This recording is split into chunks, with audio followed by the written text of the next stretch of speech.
with your host, Cheryl Borden.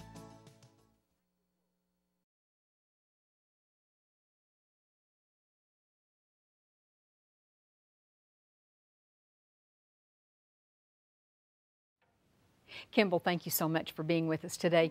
I know when I have quilters on, they'll always say, the question they always get asked the most is, how do they combine textures and colors and stripes and patterns and everything in a quilt? And I guess you work with a lot of the same situations when you're doing interior designing, don't you? Absolutely. It's just in a bigger space. And probably a bit more expensive too. Yes, So definitely. you want to think this all out ahead of time. So how do you go about it? How do you work with someone? Well, the first thing, I think it's important to have some sort of underlying theme or concept for your space, whether it's a botanical theme or you want a really romantic, rich color kind of mood, just so that everything that you pick ties together. And then you should think about the activities you're doing in the space. Are you going to be watching football? Are the dogs going to be running all over the furniture? Are kids going to be throwing up on it?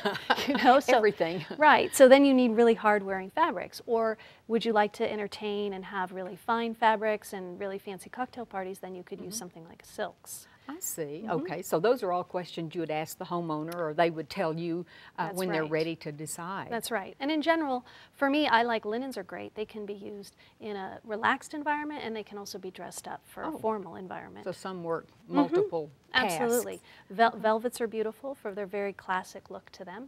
And if you do need things that are really hard wearing, then that would be synthetics, polyester, or something like an ultra suede, which is a polyester.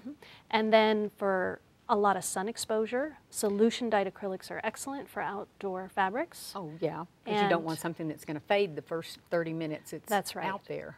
And silks are beautiful, but they're very delicate. And if they're exposed to direct sunlight, they will rot and they'll start to disintegrate. Yes. So you definitely... Just like with clothing. That's right. You know. That's right.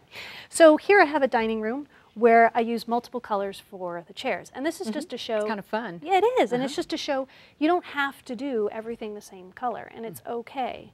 And with the rug, we have a chocolate brown with a light blue stripe, and then teals and blues, and then a pattern. So just to kind of show you that example, I brought some fun colors, and this is very fun to look at. So here we have a stripe with a teal color and a brown, and we have a more of a curvilinear pattern, and then a solid. So this is something with a dining area, you could mix these three.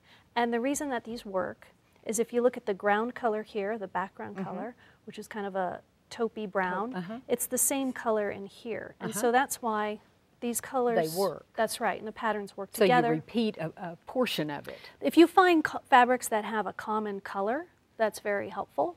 And they're the same scale. They feel like they're about the same proportion in the size. One's not a big floral or something, That's right. and then a tiny little print. And that can work in a room, like if you have a pillow and then you have the sofa for the large scale pattern and the small scale pattern. But because in this case, dining chairs that are right next to each other and it's the same piece of furniture, I like to keep them similar scale. I see, that makes sense. So you could do this, you could do it like, have two chairs like this, you could have your head of your chairs and the side chairs in this color. And then here's just one other example illustrating the same thing. This is a really, there's so many amazing, there's so many amazing fabrics that are coming out now, this cut velvet and viscose. And if you want, if this is a little flashy for you, you could just do this for your armchairs at the head of the table, and then you could accent it with subtle. a really beautiful beige linen. Oh, I love those. And they'd be very elegant. Now, if you're somebody like me, who likes a lot of color. I like it too. You can beautiful. do your side chairs in something like this beautiful green velvet. And you can even mix. Or if you're not a fan of color, then you could just do two colors in that. Oh, these are gorgeous. Aren't okay, they? so you're repeating colors. That's sort of what they talk about in quilting too. It works if you repeat some of those. Yeah.